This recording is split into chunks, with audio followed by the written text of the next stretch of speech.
नमस्कार, म हुँ तेज प्रसाद काफ्ले। आज म कक्षा 10 को नेपाली विषयको पाठ्यक्रममा समावेश गरिएको विषय वाद विवाद लेखन कसरी गर्ने भन्ने विषयलाई लिएर यहाँ उपस्थित भएको छु। ल त सुरुवात गरौँ है। त आजको विषय वाद विवाद लेखन रहेको छ।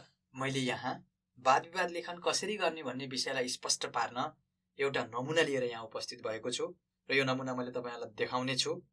देखाइसकेपछि मैले पढ्ने छु र यसबाट के कुराहरू गर्नुपर्छ, कति अनुच्छेद बनाउँदा राम्रो हुन्छ, ती सबै कुराहरू मैले भन्ने पनि छु र लेख्ने पनि छु। त त्यो कार्य गर्नुभन्दा अगाडि म अलिकति के भन्न चाहन्छु भने भाषा पढ्नु भनेको भाषिक सिप आर्जन गर्नु हो। भाषिक सिप अन्तर्गत सुनाई, बोलाइ, पढाइ र लेखाइ चारवटा सिपहरू हुने गर्दछन् र हामीले कक्षा कोठामा पढ्ने कथा, कविता, नाटक, एकाङ्की जति पनि विधाहरू छन् ती विधाबाट हामीले भाषिक सिप आर्जन गर्ने हो र मुख्यतया वाद विवाद, वक्तृता जस्ता विषयहरू बोलाइ सिपलाई प्रवर्धन गर्नको लागि अथवा विकास गर्नको लागि गरिने क्रियाकलापहरू हुन्। तर पनि माध्यमिक तहमा लेखाइ सिपलाई राम्रो बनाउनको लागि पनि वाद विवाद लेखनलाई समावेश गरिएको छ र कसरी लेख्ने भन्ने कुरा यही विषय मैले यहाँ लिएर उपस्थित भएको छु। अब मैले यहाँनिर एउटा प्रश्न बनाएको छु र लिएर पनि आएको छु। म सबभन्दा पहिला प्रश्न पढ्न चाहन्छु। प्रश्न रहेको छ, सैद्धान्तिक ज्ञान भन्दा व्यावहारिक ज्ञान नै ठूलो हो भन्ने विषयको पक्षमा आफ्ना गहकिला तर्कहरू पेश गर्नुहोस्। पक्कै पनि तपाईहरुले आफ्नो विद्यालयमा वाद विवाद वक्तृताहरू गर्नुभएको छ। वाद विवाद र वक्तृता दुवै बोलाइ सिपलाई बढाउनको लागि गरिने क्रियाकलाप हुन्। मैले अगाडि पनि भनेको छु, तर यिनमा अलिकति फरक छ। वाद विवादमा पक्ष र विपक्ष हुन्छ र यसमा आफूलाई दिएको विषयमा आफ्ना गहकिला तर्कहरू पेश गर्नुपर्ने हुन्छ। पूर्वोक्त साथीका कुराहरूलाई, विचारहरूलाई काटेर आफ्ना बलिया तर्कहरू सभ्य र शालीन भाषामा दिन आवश्यक हुन्छ।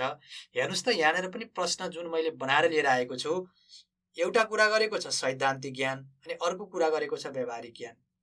अब यहाँनिर कुन पक्ष कुन विपक्ष भन्ने सन्दर्भमा हामीले जे बनाए पनि हुन्छ, तर सामान्यतया प्रश्नले ठूलो हो भन्नेलाई हामीले पक्ष मान्ने गर्छौं र सैद्धान्तिक ज्ञान सानो हो भन्नेलाई हामीले विपक्ष मान्न सक्छौं। जस्तै तपाईको लागि सैद्धान्तिक ज्ञान भन्ने विषय परेको छ भने त्यो तपाईको पक्ष हुन सक्छ है। प्रश्नले पनि के भन्यो भन्ने विषयको पक्षमा भनिसकेपछि व्यावहारिक ज्ञान ठूलो हो भन्ने विषय हामीले यहाँ लेख्नु पर्यो। अब के गर्नु पर्दो रहेछ त हेर्नुस् त, मैले उत्तर लिएर आएको छु। मैले सुरुवात गर्छु। म यसलाई पहिलो अनुच्छेद भन्छु है। यो हाम्रो पहिलो अनुच्छेद हो। के कुराहरू लेख्नु पर्दो रहेछ त पहिलो अनुच्छेदमा हेर्नुस् त, म पढ्न चाहन्छु। आदरणीय सभापतिज्यू, निष्पक्ष निर्णायक मण्डल, आदरणीय गुरुजन, प्रतियोगी र अप्रतियोगी साथीहरू, आजको यस वाद विवाद प्रतियोगितामा मलाई सैद्धान्तिक ज्ञान भन्दा व्यावहारिक ज्ञान नै ठूलो हो भन्ने विषयको पक्षबाट आफ्ना विचारहरू राख्ने सुअवसर दिएकोमा आयोजकप्रति कृतज्ञता ज्ञापन गर्न चाहन्छु। यसरी पहिलो अनुच्छेद समाप्ति भएको छ। त के गर्नु पर्दो रहेछ त पहिलो अनुच्छेदमा? यसो हेर्नुस् के गर्नु पर्दो रहेछ। ल भन्नुस् त, म देखाउँछु है त। हेर्नुस् है त के गर्नु पर्दो रहेछ त। हेर्नुस् त के काम गरियो। पहिलो काम, औपचारिक कार्यक्रमको कल्पना गरी सम्बोधन गर्ने। अब तपाईहरुले भाग लिएर औपचारिक कार्यक्रम गर्नुभएको छ होला, वाद विवाद गर्नुभएको छ होला स्कुलमा, हैन, विद्यालयमा। र त्यहाँ तपाईहरुले औपचारिक कार्यक्रम गर्नुभएको छ होला। कल्पना गर्ने, आफूले जे गरिएको छ बोल्दाखेरि त्यही कुरा लेख्ने हो वास्तवमा है।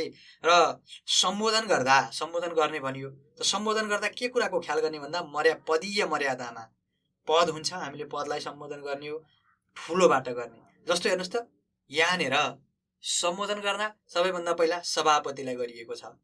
कार्यक्रमको सबैभन्दा पदीय मर्यादामा सबैभन्दा ठूलो हुन्छ सभापतिको पद।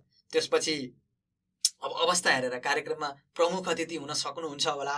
त्यसपछि दोस्रो क्रममा प्रमुख अतिथिलाई सम्बोधन गर्ने, अनि निर्णायक मण्डल, अनि गुरुजन, अनि प्रतियोगी अप्रतियोगीलाई सम्बोधन गर्ने। यो क्रम वास्तवमा कार्यक्रममा जति पनि महानुभावहरू हुनुहुन्छ उहाँ सबैलाई हामीले सम्बोधन गर्नुपर्ने हुन्छ र आयोजकलाई धन्यवाद दिने एउटा औपचारिक कार्यक्रममा गरिने क्रियाकलाप यो रह्यो है त पहिलो अनुच्छेद। अब लागौं दोस्रो अनुच्छेदमा। अब के गर्ने त म देखाउन चाहन्छु दोस्रो अनुच्छेद। त यो हाम्रो दोस्रो अनुच्छेद हो। म यसलाई दोस्रो अनुच्छेद लेखिदिन्छु यहाँनिर। अब के कुराहरू गरियो त यहाँ म एकचोटि पढेर सुनाउँछु है त। हेर्नुहोस् त, सभापतिज्यू, कोरा सैद्धान्तिक ज्ञानभन्दा दैनिक जीवनमा परिपक्वता प्रदान गर्ने व्यवहारिक ज्ञान हरेक दृष्टिले ठुलो नै हो। यस कुरामा मैले मतमतान्तरण गर्नुपर्ने कुनै तुक देख्दिनँ। म यहाँ पुगेँ। दैनिक जीवनमा उपयोगमा आउने व्यवहारिक ज्ञान कहाँ हो, कहाँ ठुलो हुन्छ भन्ने मेरो मत छ। मेरा प्रवक्ता मित्रलाई सोध्न चाहन्छु, सैद्धान्तिक ज्ञानको भारी बोकेर आफ्नो कार्यक्षेत्रमा खुट्टा कमाउनुले पनि के स्पष्ट हुन्छ भने व्यवहारिक ज्ञानै निर्माण र विकासको मूल आधार हो। हामी हरेक कार्यक्षेत्रमा अनुभवी व्यक्ति नै चाहना राख्छौँ। अनुभवी हुनु भनेको पनि व्यवहारिक ज्ञानको कसीमा खारिएको भन्ने अर्थ नै लाग्छ। यही कुराले पनि व्यवहारिक ज्ञानको महत्त्वलाई स्पष्ट पार्छ। ठुला ठुला सिद्धान्तका ठेली पढेर पनि दैनिक जीवनमा अत्यावश्यक पर्ने व्यवहारिक ज्ञानका अभावले परिवारमा कलह, झैझगडा, पारपाचुके गर्ने र कष्टकर जीवन जिउन बाध्य भएका व्यक्तिहरू हामीले हाम्रो समाजमा देख्दै सुन्दै र अखबारका पानामा पढ्दै पनि आएका छौँ। अब तपाईँहरू आफै भन्नुहोस्, सैद्धान्तिक ज्ञान र व्यवहारिक ज्ञानमा कसको महत्त्व कति? निसन्देह सैद्धान्तिक ज्ञानको तुलनामा व्यवहारिक ज्ञान कदापि महत्त्वपूर्ण हुन्। व्यवहारिक ज्ञान त जीवन जिउने मूल आधार हो भन्ने कुरामा म अडिग छु। जनाउ घन्टी बज्छ। यो दोस्रो अनुच्छेदमा दिएका कुराहरू रहे। के गरियो त यसमा? के गर्नु पर्दो रहेछ? म यहाँ तपाईँहरूलाई यो पनि लेखेर देखाउँछु है त। ल हेर्नुहोस् त, आफ्नो शीर्षक प्रमाणित गर्ने।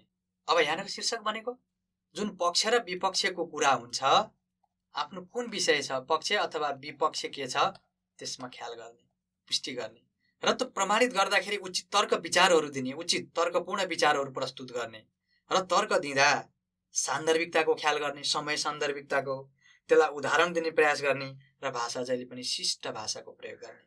अनि एउटा कुरो यहाँ बुझ्नुपर्ने कुरा के छ भने काल्पनिक रूपमा विपक्षीका तर्कहरूको खण्डन गर्ने भनिएको छ। जस्तो मैले अघि नै भने, वाद विवाद बोलाइ सिपसँग सँगै त बोल्ने कुरा हो। पूर्वोक्त साथीका कुराहरूलाई त काट्ने हो, उसले के बोल्छन् र त्यसलाई काट्ने हो। तर लेखाइमा आफैले कल्पना गरेर लेख्नुपर्ने हुन्छ। यो कुरालाई हामीले बिर्सनु हुँदैन। यो असाध्यै महत्त्वपूर्ण कुरा हो है। काल्पनिक रूपमा विपक्षीका तर्कहरूको खण्डन गर्ने, आफैले कल्पना गर्ने र त्यसलाई खण्डन गर्ने, आफ्ना तर्कहरू प्रस्तुत गर्ने। यो बोलाइमा पनि एकदमै गर्ने कुरा हो र लेखाइमा पनि हामीले बिर्सनु हुँदैन। र अन्त्यमा समय, मानिलिनुहोस् अब बोल्दाखेरि हामीलाई 5 मिनटको समय दिएको हुन्छ अथवा 3 मिनटको समय दिएको हुन्छ अथवा 4 मिनटको हुन सक्ला। मानिलिनुहोस् 4 मिनटको समयमा तपाईँलाई 3 मिनट भएपछि जनाउ घन्टी बज्न सक्छ। अब त्यसमा लागि 1 मिनट बाँकी छ है भन्ने सन्दर्भ, त दोस्रो अनुच्छेदमा हामीले त्यो पनि गर्नुपर्ने हुन्छ है। जनाउ घन्टी बजेको सङ्केत दिने। जस्तो म तपाईँलाई देखाउँछु, हेर्नुहोस् यहाँनिर मैले लेखेको छु। हेर्नुहोस् त, जनाउ घन्टी बज्छ भनेर लेखेको छु नि, यो कुरा भयो। उदाहरणले प्रश्न पार्ने यहाँ मैले प्रयास गरेको छु, यसलाई पढ्नु होला है। उदाहरण दिने गर्ने र जहिले पनि आफूभन्दा अगाडिका साथीलाई के भन्ने त, मेरा पूर्ववक्ता मित्र भनेर मैले यहाँ लेखेको छु। म यहाँ यसलाई गोलो घेरा लगाइदिन चाहन्छु। हेर्नुहोस् त, पूर्ववक्ता मित्र, मभन्दा अगाडिका बोल्ने साथी है त। यो कुरा सभ्य र शिष्ट हुन्छ। यो कुरा हामीले ख्याल गर्नुपर्ने हुन्छ है। त के लेख्ने, म यहाँ पनि लेखिदिन्छु है, पूर्ववक्ता मित्र है त। यो कुरा पनि ख्याल गर्ने। त यति कुरा गरिसकेपछि दोस्रो अनुच्छेद पनि हाम्रो समाप्त हुन्छ। अब हामी निष्कर्षमा गएका छौँ। तेस्रो अनुच्छेद म त्यो पनि देखाउन चाहन्छु। यहाँ हाम्रो तेस्रो अनुच्छेद रहेको छ, अथवा हामीले यसलाई निष्कर्ष पनि भन्न सक्छौँ, तेस्रो अनुच्छेद। अब यो पनि म पढेर सुनाउन चाहन्छु। अब हेर्नुहोस् है त, सभापतिज्यू, चराहरूलाई आफ्नो सुन्दर र कलात्मक घर बनाउन, प्रकृतिमा सुन्दर फूल फुलाउन अनि मौरीलाई मह सङ्कलन गर्न कुनै सैद्धान्तिक ज्ञानको आवश्यकता पर्दैन। उनीहरूलाई व्यवहारले नै सबै कुराहरू सिकाउँछन्। हामी चेतनशील मानव भने सिद्धान्तका ठेली जम्मा त गर्छौँ, तर त्यही कुरालाई व्यवहारमा उतार्न नसक्दा व्यवहारिक जीवनमा नै असफल हुन्छौँ अनि पीडादायी जीवन जिउन बाध्य हुन्छौँ। कस्तो विडम्बना! त्यसैले पढेको अज्ञानी बन्नुभन्दा नपढेको व्यवहारिक मानिस जुनसुकै क्षेत्रमा उपयोगी हुन सक्छ भन्ने विचार प्रस्तुत गर्दै म यस मञ्चबाट बिदा हुन चाहन्छु। धन्यवाद।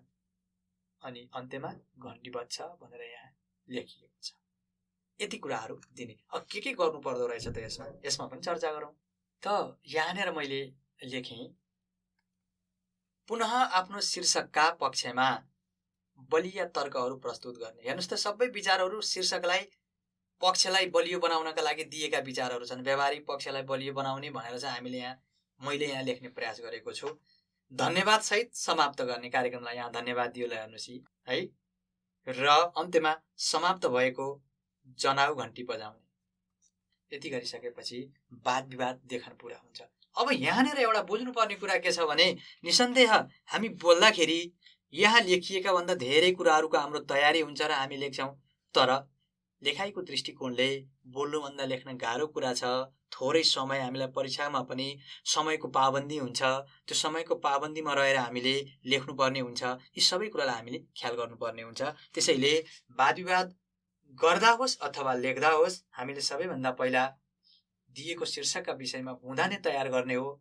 र बुँदा तयार गरिसकेपछि दोस्रो अनुच्छेदमा के कुराहरू भन्ने हो, पूर्वोक्त साथीले कस्ता कुराहरू भन्छ र मैले के भन्ने भनेर पूर्व अनुमान गरेर एउटा तयारीका साथ बस्ने हो र निष्कर्षमा आफ्ना बलिया तर्कहरू पेश गर्ने हो। त्यो पूर्व अवस्थाको मैले यहाँ कुरा गरेँ। त आजको विषयको म अन्त्यमा प्रवेश गरेको छु। म जाँदा जाँदै तपाईँहरूलाई यो पुरै पाठ फेरि देखाउन चाहन्छु एकचोटि।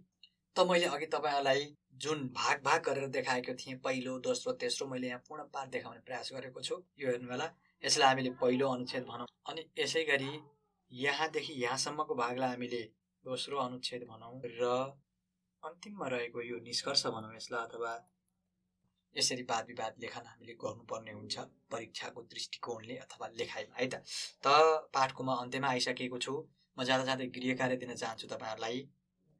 गृह कार्य रहेको छ आजको।